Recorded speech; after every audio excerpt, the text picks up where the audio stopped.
Today I'm going to do a little tutorial on making these charm pack friendly flower stems.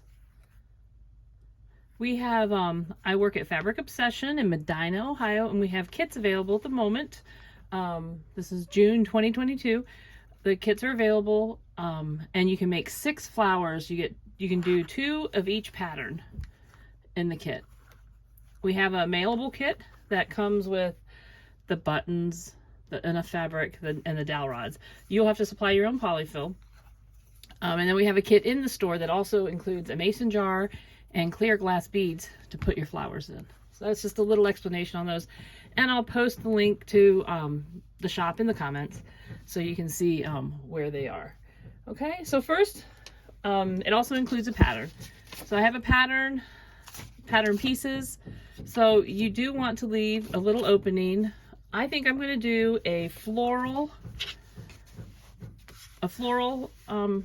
fabric for my flower center, and I think I'm going to do the green stripe for my circle. So make sure you grab a friction pen for this part. All I'm going to do, you have your piece of fabric. I folded it lengthwise. Put my, you need 2 pieces of for the flower, and then you just need 1 for the center. Okay, so you got to make sure when you do copy or when you do trace around your flower piece that you leave some space around each flower, because what you'll do is this is going to be our stitch line. Let me make sure my pen's working. This will be what I'm drawing now is my stitch line. So I want to make sure I have enough. We're going to be pinking around the edges about 1/4 inch. So I need to make sure that I have enough fabric to cut around. So just roughly draw that. And then this, I'm actually gonna take this, I'm gonna fold it in 4. So that way I can just cut out 4 circles at one time. Because you have enough fabric to do 6, but I like to mess around with my centers. You could even do all the centers the same if you wanted to. There would be enough fabric to do that. So just with your pinking shears, cut around your circle pattern piece. This will be the center of this flower.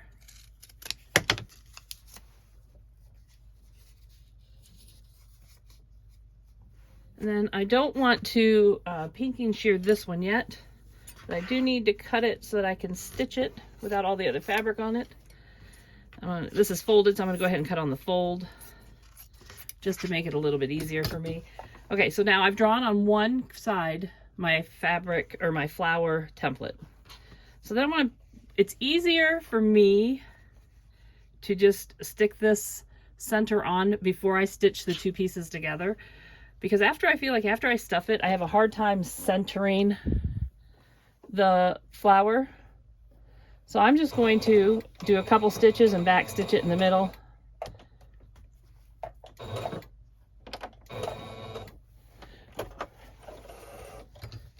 Before I actually sew the flower together. Cut my threads. And now I'm going to make sure that these go back together and match up, because this way, as I stitch around, if I get a big gap or if something's missing, then I'll notice that I've bubbled it on the back here. Okay, I'm just going to move a little bit closer in the camera so you can see what I'm doing. All right, now I'm going to mark my opening also. It's marked on the pattern piece, I just didn't transfer it. You want to leave like a 1/4 inch opening, because that's where we'll put the dowel rod. Now, if you wanted to, then I'm just going to put this down and I'm just going to stitch around, and I'm going to make sure my needle stops in the down position, because you do the curve. I just lift my pressure foot, do a couple stitches, lift my pressure foot, a few more stitches. And we're going to go around 4 of the petals, because we're going to stuff this with polyfill before we finish the last petal. You just need to leave 1 petal open, and you leave it on the machine when I stuff it. I found that I get a better, it just is a little bit easier for me that way. I thought it was a bit too, I didn't like because we want the stitch line to be visible, because we're going to be cutting around the flower with pinking shears. These go together super quick. You could probably get all 6 of them done, and like if you just take your time, I would guess you could get 6 of them done in an hour. Because I'm going pretty slow and taking my time just because I'm on camera. So I mean, some people don't need to actually lift their presser foot either when they go around curves. I'm doing this. I just find it's a little bit easier. Hope you guys can see that all right. All right, so with my needle in the down position, I'm going to lift my presser foot up, and then I'm going to stuff it with polyfill. Go in between the 2 layers. Make sure your wrong sides are together when you start stitching. And then you just use your finger, and you want to put some polyfill in there. I kind of put it in each of the 4 petals. See how this is folding in? You got to make sure that you don't fold that in. Just take your time. I think there's enough polyfill in there. I tend to overstuff. All right, so now I want to make sure, bring my fabrics back together. Oh, stuff my thread. And I'm going to go ahead and pivot it now because I'm at that corner. Make sure my fabric is all lined up back the way it was. And then stitch your last petal. Make sure you stop at the stop point where you have to put your dowel rod in. You could choose not to put the dowel rods in, and you could just sew it completely up. And then you can make several and maybe use them on a wreath. I have a few people that said that they were going to give that a try. All right, so there's that stitched. All right, I'll move you back out a little, move my machine a little.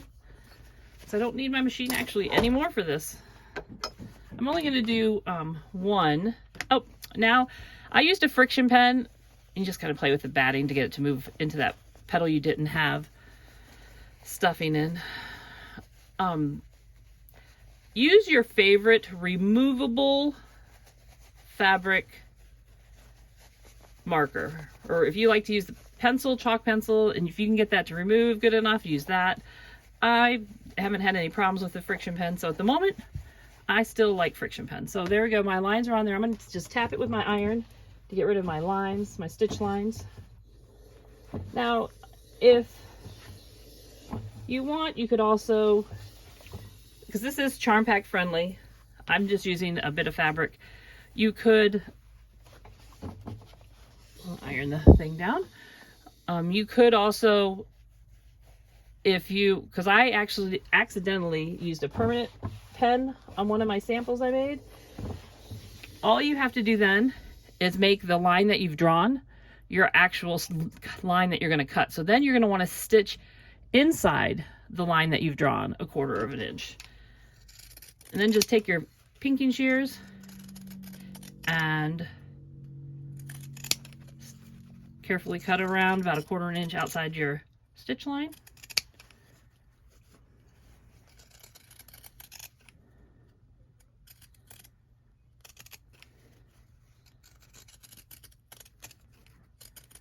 I need to stuff that petal a little bit more.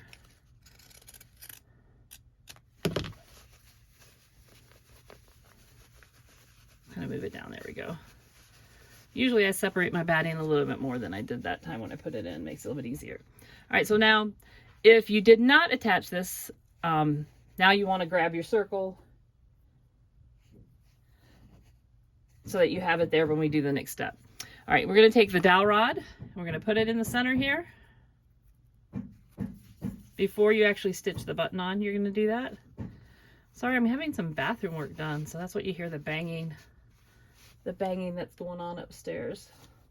So here you can hold your center on if you want here at this point, but that's why I stitched mine on. I had a hard time centering it if I did it at this step, so that's why I started doing it at the beginning. But make sure you don't stitch through both, because then, well, you can't, if you do it, you just have to then stuff around your stitching. But because you don't want that to be stitched down. It's just a little bit harder to do. So here I'm going to put my button on next, but I'm going to go ahead and start my stitching here, my thread. And I see here's my dowel rod. I'm actually going to stitch around my dowel rod. So I can feel my dowel rod there. So I'm going to go straight through here to the other side. I'm moving it as I'm touching this here, so let me put it back. So I've got one stitch done, and now I'm going to put on my button. These are the cute little buttons that come in the kits. It says handmade with love.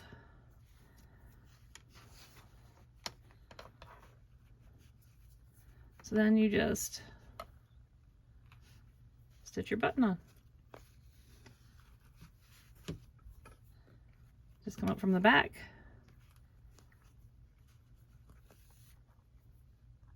And I'm going around the dowel rod just to see, just in hopes that it's going to keep the dowel rod in place. But a couple of mine came off the dowel rod, so if you want, you could just put a little dab of glue right there to hold it onto the dowel rod. You could paint the dowel rods, you could use embroidery floss, you know, enhance them any way you want.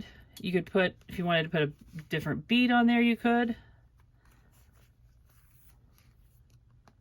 But just so to attach the button, and then you're done.